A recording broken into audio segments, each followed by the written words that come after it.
कोलकाता के doctor rape case के बारे में तो आप लोग जानते ही हैं। करीब 10 महीने पहले एक डॉक्टर का किस तरीके से वहाँ पे रेप कर दिया गया और मेन अक्यूज को बचाने के लिए वहाँ की लोकल गवर्नमेंट हर मुमकिन कोशिश कर रही थी। बट मीडिया ने उस मुद्दे को इतना उठाया कि लोगों ने पूरी कंट्री में उसके लिए आवाज़ उठाई। उसके बाद फास्ट ट्रैक कोर्ट में उसको सज़ा मिली है। पर दुख की बात यह है कि उस मुद्दे को वो अब लेके वहाँ के हाई कोर्ट में पहुँचे हैं। मतलब ये है कि अब जो जस्टिस है अभी भी पूरी तरह नहीं मिला है।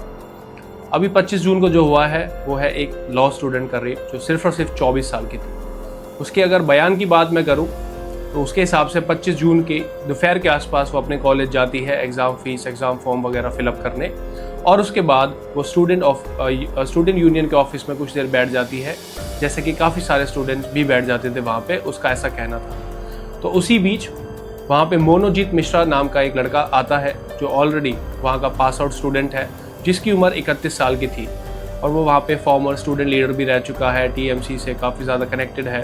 तो वो मोनोजीत मिश्रा उस लड़की को आके शादी के लिए आउट ऑफ नोवेयर प्रपोज करता है। वो पहली बार मिल रहा है और उस लड़की को सीधा ही शादी के लिए प्रपोज करता है। लड़की उस चीज़ को सुन के काफ़ी ज़्यादा चौंक जाती है और वो उसको बोलती है कि मेरा ऑलरेडी एक बॉयफ्रेंड है, मैं उससे बहुत ज़्यादा प्यार करती हूँ और मैं आपसे शादी नहीं कर सकती। तो मोनोजीत मिश्रा उस चीज़ को अपने ईगो पे लेते हुए उस लड़की के साथ बदतमीज़ी स्टार्ट करता है।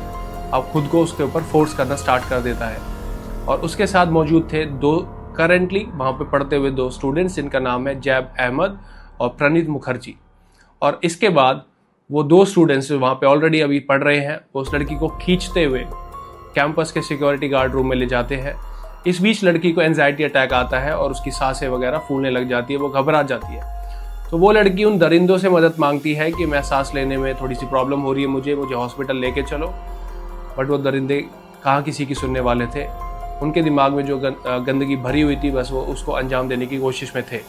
अब होता यह है कि उस लड़की को हॉस्पिटल तो वो नहीं लेके जाते, उस लड़की का वो करते हैं रेप, और उस पूरे रेप इंसिडेंट को रिकॉर्ड करते हैं अपने मोबाइल में। और उस बीच वो लड़की की हॉकी से भी पिटाई करते हैं। तो मैं आपको बता दूँ, उस वीडियो को बनाने के बाद वो उस लड़की से ये भी बोलते हैं कि अगर इसके बारे में आपने किसी से बताया तो मैं आपके बॉयफ्रेंड को मार दूंगा, आपके पेरेंट्स को जेल में डलवा दूंगा। तो ऑब्वियस ही बात है, लड़की डर जाती है। और इस बीच जो वहाँ का सिक्योरिटी गार्ड था जो वहाँ पे मौजूद था, वो सारी इस घटना को देखते हुए वहाँ से चला जाता है, बजाय इसके कि वो उस लड़की की जान बचाए। और इस रेप के इंसिडेंट को उसके द्वारा बचाया जा सकता था अगर वो सिर्फ और सिर्फ वहाँ पे किसी पुलिस को कॉल कर देता या एडमिनिस्ट्रेशन को कॉल कर देता। बट ऐसा वो बिल्कुल नहीं करता, अपनी जिम्मेदारी से वो भाग जाता है। इससे साफ और साफ यही दिखाई देता है कि वो उस बंदे से किस तरीके से रिलेटेड था या जान पहचान उसकी थी। तो होता ये है कि रेप तो एक बंदे ने किया है, बट इस रेप के मामले को गैंग रेप में रजिस्टर किया गया है, क्योंकि supreme court of India, the highest court of law, ने क्लियरली मेंशन किया है कि अगर कोई भी रेप का इंसिडेंट होता है, वारदात होती है, तो बाकी के जो भी लोग होते हैं, अगर वो उस रेप का कुछ भी किसी भी तरीके से उसके लिए आवाज़ नहीं उठाते हैं या रोकने की कोशिश नहीं करते हैं, तो उसको इनडायरेक्टली सपोर्ट माना जाता है रेप के लिए। और बाकी दो मेन अक्यूज भी अब इसका पार्ट है।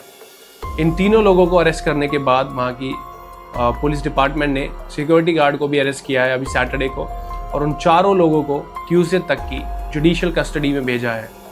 एक बात कोर्ट के बारे में भी नोट करने लायक है कि कोर्ट से जब वहाँ की पुलिस डिपार्टमेंट ने उन्हें 14-15 दिन की कस्टडी मांगी है, तो कोर्ट ने पता नहीं क्यों ही उन्हें सिर्फ और सिर्फ ट्यूसडे तक के लिए ही अलाउ किया। और ये क्यों हुआ है आप लोग इमेजिन कर सकते हैं, क्योंकि ऑब्वियसली बात है, मेन अक्यूज्ड कितना ज़्यादा टीएमसी से क्लोज है, रिलेटेड है, पॉलिटिकली स्ट्रॉन्ग कनेक्टेड है। और इसके बाद वहाँ के कुछ करंट गवर्नमेंट के एमएलएस के बयान ऐसे आते हैं कि लड़की अगर वहाँ नहीं जाती तो उसका रेप नहीं होता, अगर वो किसी और के साथ जाती तो भी रेप नहीं होता। बट ये 2025 है और अब भी लोग रेप ना होने के और रेप होने के बहाने ढूंढ रहे हैं कि इस वजह से हुआ है, बजाय इसके कि जिसने किया है सिर्फ और सिर्फ उसकी गलती है, उसकी दिमाग की गंदगी है और उसका ऐसा बिहेवियर है लड़कियों को लेके कि अगर वो उससे शादी के लिए मना कर रही है तो उसका रेप कर। सिर्फ और सिर्फ ये उसकी ईगो प्रॉब्लम की वजह से हुआ है। और एक लड़की जो सिर्फ और सिर्फ 24 साल की थी, जिसने सपने देखे थे कि मैं वकील बनूंगी, लोगों के अधिकारों के लिए लड़ूंगी, लड़कियों की आवाज़ बनूंगी, अब उसे खुद के लिए ही आवाज़ उठानी पड़ रही है। पहले तो उस रात उसने डिसाइड किया कि मैं इस बारे में किसी को नहीं बताऊंगी, बट जो उसके अंदर की आप कह सकते हैं कि एक बहादुरता थी, उसने डिसाइड किया कि अब मैं इसके लिए आवाज़ उठाऊंगी। उसने तुरंत कॉलेज से निकल के अपने पापा को फ़ोन किया, सारा इंसिडेंट अपने पापा को बताया और उसके बाद पुलिस स्टेशन जाके उसने FIR दर्ज कराई है, अपना पूरा बयान दिया है। मेडिकल रिपोर्ट्स की अगर माने तो रेप कंफर्म्ड है, मेडिकल रिपोर्ट्स में ये आया है और उसकी बॉडी पे जो भी सारे नाखून के खरोच के निशान हैं, ये प्रूफ है कि उसके साथ रेप हुआ है। हालांकि रेप करने में एक ही बंदे का नाम है, बट बाकी 2 उसमें इंसिडेंट के पार्ट थे, तो वो भी इक्वली रिस्पॉन्सिबल है उस रेप के लिए। अब ऐसा है कि पिछले डॉक्टर केस में भी ज़्यादा कुछ हासिल नहीं हुआ है उस लड़की को, क्योंकि उस जजमेंट को, जिसमें उम्र कैद की सज़ा तो हो गई थी उस मेन अक्यूज़ को, बट उस जजमेंट को उन्होंने वहाँ के हाई कोर्ट में चैलेंज कर दिया है और उसके बाद ऑब्वियस ही बात है वो सुप्रीम कोर्ट भी ज़रूर जाएंगे।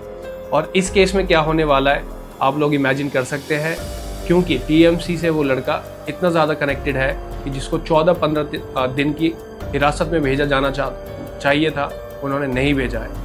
तो होपफुली जल्द से जल्द उस लड़की को न्याय मिलेगा और उसके आगे जो भी सारा उसका जीवन है वो खुल के इस ज़िंदगी को जी पाएगी। Thank you so much.